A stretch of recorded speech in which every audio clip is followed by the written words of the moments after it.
Bismillahirrahmanirrahim. Assalamualaikum warahmatullahi wabarakatuh. Alhamdulillahirabbil alamin. Hamdan syakirin, hamdan naimin, hamdan yuwafi ni'amahu wa yukafi'u mazidah. Ya Rabbana lakal hamdu kama yanbaghi li jalali wajhikal karimi wa 'azimi sultanik. Allahumma sholli ala Muhammad wa ala alihi wa sahbihi wa sallim. Rabbi shrah li sadri wa yassir li amri wahlul 'uqdatam min lisani yafqahu qawli. Amma ba'du.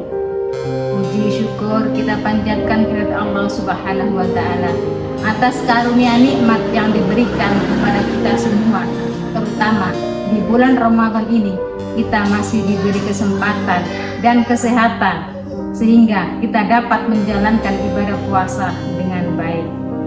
Semoga ibadah puasa kita sampai pada penghujung akhir Ramadan dan ibadah kita diterima oleh Allah Subhanahu wa taala. Amin amin ya rabbal alamin. Sholawat beserta salam semoga senantiasa tercurah kepada Nabi Muhammad SAW. Allahumma sholli ala Muhammad wa ala alihi wa sahbihi ajma'in. Amma ba'du. Pemirsa yang dirahmati oleh Allah Subhanahu wa taala. Tema kita kali ini adalah Ramadan dan penjagaan kesehatan. Kesehatan dalam diri kita, terkhusus mengenai penjagaan kesehatan, ajaran Islam ternyata sejak awal sudah mengisyaratkan tentang pentingnya gaya hidup sehat. Dalam beberapa riwayat banyak disebutkan anjuran-anjuran Rasulullah SAW seputar gaya hidup sehat yang sangat bersesuaian dengan anjuran pakar kesehatan modern saat ini. Setidaknya ada 4 poin besar seputar gaya hidup sehat yang dianjurkan oleh Islam. Para pemirsa yang dirahmati oleh Allah Subhanahu wa taala, yang pertama, pola makan yang seimbang dan berkualitas. Tidak diragukan lagi bahwa kebanyakan penyakit yang disebabkan karena pola makan yang salah. Penyakit-penyakit seperti diabetes, kolesterol, asam urat, jantung, dan stroke lebih banyak disebabkan bersumber dari kebiasaan mengkonsumsi makanan tertentu secara berlebihan. Islam sejak dini mengingatkan kepada kita perlunya keseimbangan dalam makan sehari-hari kita.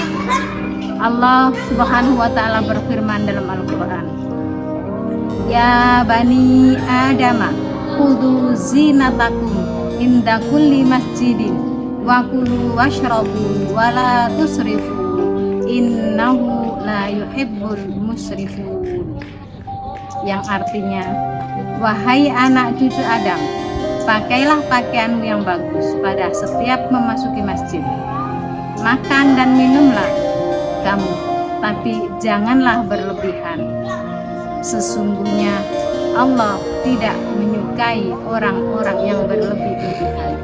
Quran Surat Al-A'raf ayat 31. Pemirsa yang dirahmati oleh Allah Subhanahu wa taala, makna dari makanan yang halal dan thayyib adalah halal berarti sesuatu yang diperbolehkan dalam Islam menurut syarat.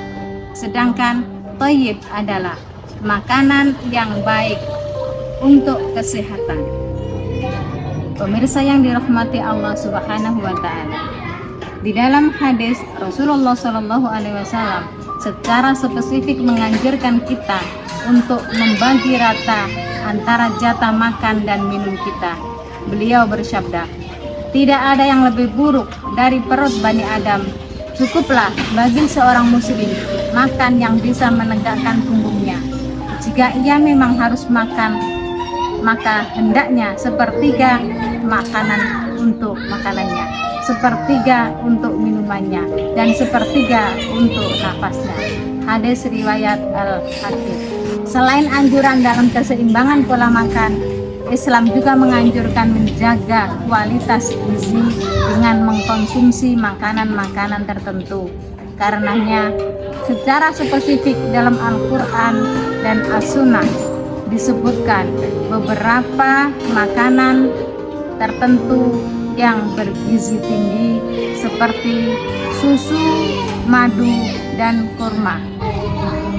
Para pemirsa yang dirahmati oleh Allah Subhanahu wa taala. Adapun yang kedua adalah pola istirahat yang teratur. Istirahat adalah kebutuhan tubuh yang diakui oleh Islam. Kelelahan fisik memancing masuknya penyakit lanjutan. Rasulullah Shallallahu Alaihi Wasallam mengingatkan kepada kita beberapa sahabat yang bertekad untuk beribadah dengan keras tanpa memperdulikan istirahat. Beliau bersabda, sesungguhnya Rabbmu memiliki hak dan sesungguhnya Tuhanmu juga memiliki hak dan sesungguhnya istrimu juga ada haknya. Hadis riwayat Muslim. Dalam keseharian Rasulullah Shallallahu Alaihi Wasallam sering memberi contoh bagaimana beliau tidur. Beliau tidur lebih awal dan bangun lebih awal agar terjaga kebugarannya. Beliau juga membiasakan tidur sejenak di siang hari untuk membantu tubuh agar ringan menjalankan qiyamul lail di malam harinya. Bahkan dalam posisi tidur, beliau memberikan contoh agar tidur mereng ke kanan, agar jantung kita tidak tertekan oleh organ lain, dan melarang tidur terlentang. Semua itu terbukti berpengaruh signifikan pada kualitas tidur seseorang. Tidak hanya istirahat badan saja, tetapi saat puasa ini lambung kita juga perlu istirahat. Setelah 11 bulan bekerja keras untuk mencerna makanan yang kita konsumsi terus menerus, ini adalah salah satu hikmah dari beberapa hikmah perintah puasa di bulan Ramadan. Pemirsa yang dirahmati oleh Allah Subhanahu wa taala. Yang ketiga, olahraga yang teratur. Rasulullah Shallallahu Alaihi Wasallam bersabda, mukmin yang kuat lebih baik dan dicintai oleh Allah Subhanahu wa taala daripada mukmin yang lemah. Hadis riwayat Bukhari. Bukan hanya sekedar memberikan motivasi, Rasulullah Shallallahu Alaihi Wasallam pun dalam suatu riwayat, Rasulullah beberapa kali melakukan olahraga seperti jogging bersama Aisyah radhiyallahu anha. Bahkan olahraga keras sekalipun semacam gulat pernah beliau lakukan di tengah-tengah para sahabatnya. Para pemirsa yang dirahmati Allah Subhanahu wa taala, dalam Islam pun dikenal beberapa macam olahraga yang sangat dianjurkan untuk dilatihkan kepada anak-anak kita, yaitu memanah, menunggang kuda, dan berenang. Semua ini tentu saja berpengaruh besar terhadap kesehatan dan kebugaran seseorang. Para pemirsa yang dirahmati oleh Allah Subhanahu wa taala, kalaulah gerakan sholat dianggap sebuah bentuk olahraga fisik, maka sholat yang paling banyak dilakukan adalah sholat di bulan Ramadan seperti saat ini. Dan yang keempat, menjaga kebersihan badan dan lingkungan. Lingkungan dan badan yang kotor jelas menjadi sumber datangnya berbagai macam penyakit. Karenanya, penjagaan kesehatan badan dan lingkungan dalam Islam jelas begitu jelas dan gamblang disampaikan. Salah satunya dalam sebuah firman Allah Subhanahu wa taala, wa siyabaka fatahhir, dan pakaian-pakaian maka bersihkanlah.